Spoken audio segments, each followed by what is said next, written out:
দেশের রাজনৈতিক ডামাডোলের মধ্যে সিনে অঙ্গন যেন অনেকটাই ঢাকা পড়ে গেছে। নাটক সিনেমা নিয়ে তেমন কোনো হইচই নেই কোনো উন্মাদনা। এর মধ্যেও হঠাৎ আলোচনার খোরাক হলেন চিত্রনায়িকা সাবরিনা সুলতানা কেয়া। বিয়ে করেছেন তিনি, স্বামীর নাম মোস্তাক কিবরিয়া।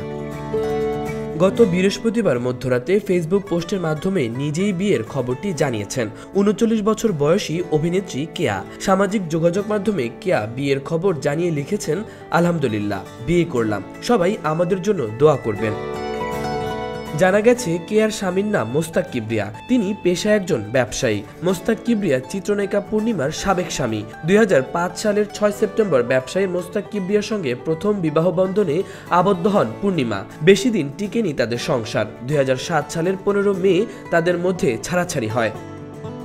বিয়ে প্রসঙ্গে কেয়া বলেন, হঠাৎ করে বিয়েটা করা, তেমন কোনো পরিকল্পনা ছিল না। বিয়েটা পারিবারিকভাবেই হয়েছে। আমার ও মোস্তাকের মা চাইছিলেন বিয়েটা হোক। দুই পরিবারের ইচ্ছাতেই বিয়ে হয়েছে। সবাই আমাদের নতুন সংসার জীবনের জন্য দোয়া করবেন, যেন বাকিটা পথ একসঙ্গে পাড়ি দিতে পারি। প্রেম নাকি পারিবারিকভাবে বিয়ে হয়েছে জানতে চাইলে কেয়া বলেন, সম্পূর্ণ পারিবারিকভাবে বিয়ে হয়েছে। বিয়ের প্রস্তুতির জন্য সময় পাইনি। বিয়ের সময় শুধু দুই পরিবারের ঘনিষ্ঠজনরা উপস্থিত ছিলেন।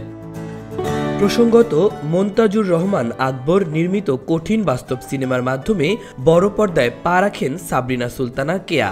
এরপর টানা সিনেমায় অভিনয় করেন।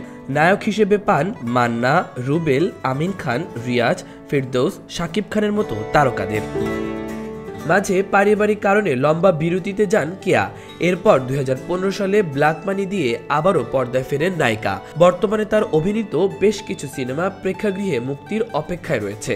এছাড়া কেয়া অভিনীত কাঠগোলাপ দেশে সেন্সরজনিত কারণে আটকে রয়েছে। তবে সিনেমাটি বুলগেরিয়া, ভারত, আমেরিকা সহ বিশ্বের নানা চলচ্চিত্র উৎসবে অংশ নিয়ে ৮টি পুরস্কার জিতেছে।